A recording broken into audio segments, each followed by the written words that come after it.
നമസ്കാരം, ഞാൻ ഡോക്ടർ ആമിന.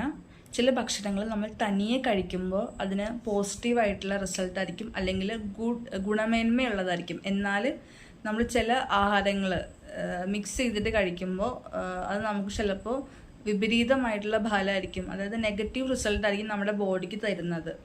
അതിനെപ്പറ്റി അറിയാമോ? ആയുർവേദത്തിൽ ഇതിനെ വിരുദ്ധ ആഹാരം എന്നാണ് പറയുന്നത്. റോങ് കോമ്പിനേഷൻസ് ആണ് ഇൻകോമ്പാക്റ്റബിൾ ആയിട്ടുള്ള ഫുഡ്സ് എന്നൊക്കെ പറയും.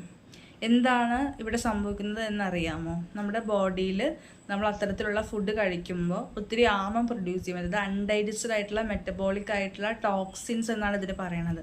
നമ്മുടെ ബോഡി ടിഷ്യൂസിലൊക്കെ ഇത് അക്യുമുലേറ്റ് ചെയ്യുന്നു. അങ്ങനെ ദീർഘകാലം ഇങ്ങനെ ഫോളോ ചെയ്യുമ്പോൾ നമ്മുടെ ബോഡിക്ക് ഒത്തിരി ഹെൽത്ത് ഇഷ്യൂസ് ഉണ്ടാവുന്നുണ്ട്. കാരണം ഡൈജഷൻ അതുപോലെ മെറ്റബോളിസം പ്രോസസ്സിനൊക്കെ ഇമ്പയർമെൻറ്റ് സംഭവിക്കുന്നു. അങ്ങനെ കറക്റ്റായിട്ട് നമ്മളെ ബോഡിയിൽ ഒത്തിരി ചാനൽസ് ഉണ്ട്, മൈന്യൂട്ടായിട്ടുള്ള ചാനൽസ് ഉണ്ട്. അപ്പോൾ അവിടെ ബ്ലോക്ക് അതുപോലെ ഒബ്സ്ട്രക്ഷൻസ് ഒക്കെയാണ് അവിടെ ക്രിയേറ്റ് ആവുന്നത്. അങ്ങനെയാണ് പിന്നെ ആമം എന്ന ഒരു വിഷയത്തിലേക്ക് ലീഡ് ചെയ്യുന്നത്.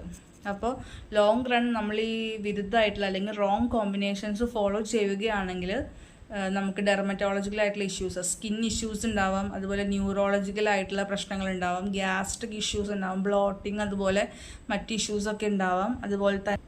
അതുപോലെ തന്നെ ഇത് നമുക്ക് ഇൻഫെർട്ടിലിറ്റിക്ക് വരെ ലീഡ് ചെയ്യാവുന്ന ഒരു കോസാണ് വിരുദ്ധ ആഹാരം എന്ന് പറയുന്നത്. അപ്പോൾ ഏതൊരു ആഹാരവും നമ്മൾ വളരെ ശ്രദ്ധയോടെ മാത്രം, അതായത് അത് നെഗറ്റീവായിട്ട് റോങ് കോമ്പിനേഷൻസ് കഴിവതും ഒഴിവാക്കുക. നമ്മൾ കോമൺലി കാണുന്ന ചിലതെന്ന് വെച്ചാൽ ഫ്രൂട്ട്സ് നമ്മൾ പാലായിട്ട് മിക്സ് ചെയ്ത് കഴിക്കുന്നത്. ലൈക്ക് എക്സാമ്പിൾ പറയുകയാണെങ്കിൽ ഇപ്പോൾ പാലിൻ്റെ കൂടെ ബനാനാസൊക്കെ മിക്സ് ചെയ്ത് കഴിക്കുന്ന ഷേക്ക് പോലെയൊക്കെ. അപ്പോൾ അതൊരു വിരുദ്ധമാണ്. അതുപോലെ തൈര് രാത്രി കഴിക്കുന്നത് വിരുദ്ധമാണ്. കാരണം വെച്ചാൽ നമ്മളത് തൈരെന്ന് പറഞ്ഞൊരു അഭിഷേക സ്വഭാവം, നമ്മുടെ ശരീര ക്ലേദത്തിനെ ഉൽപ്പാദിപ്പിക്കാനുള്ളൊരു കഴിവുള്ളൊരു വസ്തുവാണ് തൈര്. അപ്പോൾ അത് കഴിവത് രാത്രി ഒഴിവാക്കുക. അതുപോലെ തന്നെ തേൻ ചൂടാക്കി കഴിക്കുന്നുണ്ടെങ്കിൽ അത് ഒഴിവാക്കുക. ഇപ്പോൾ വെറും വയറ്റിലൊക്കെ വെള്ളം കുടിക്കുന്ന, അതായത് ചൂടുവെള്ളം കുടിക്കുന്ന ആൾക്കാരുണ്ടെങ്കിൽ തേനൊന്നും ആഡ് ചെയ്യാൻ പാടില്ല, അത് വിരുദ്ധമാണ്.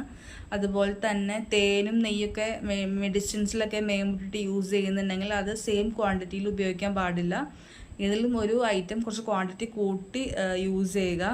അതുപോലെ പണ്ട് മുതലേ പറയാറുള്ളതാണ് നമ്മൾ പാലും മീനും ഉള്ള ഒരു കോമ്പിനേഷൻ, അത് അവോയ്ഡ് ചെയ്യാനൊക്കെ പറയുന്നുണ്ട്. അപ്പം നമ്മൾ എന്ത് കഴിച്ചാലും നമുക്കൊരു അനാലിസിസ് നമ്മൾ സ്വയം ക്രിയേറ്റ് ചെയ്യുക, ഇതെൻ്റെ ശരീരത്തിനെ ഹാരമായി ബാധിക്കുമോ എന്നുള്ളത്. അപ്പം അങ്ങനെ നമ്മുടെ ബോഡിക്ക് പോസിറ്റീവ് റിസൾട്ട് കൊടുക്കുന്ന ആഹാരം, ഗുണമേന്മയുള്ള ആഹാരങ്ങൾ മാത്രം കഴിക്കുക. അതായത് ഇൻകോമ്പാക്റ്റബിൾ ആയിട്ടുള്ള ഫുഡ്സ് കഴിവതും ഒഴിവാക്കുക അല്ലെങ്കിൽ കുറയ്ക്കുക. ഇത്തരം വീഡിയോസ് ഇഷ്ടപ്പെടുന്നവരാണെങ്കിൽ ഒന്ന് ഫോളോ ചെയ്ത് സപ്പോർട്ട് ചെയ്യുക. Thank you. ഇതിനെപ്പറ്റി എന്തെങ്കിലും സംശയങ്ങളുണ്ടെങ്കിൽ കമൻറ്റിൽ രേഖപ്പെടുത്തുക. Thank you.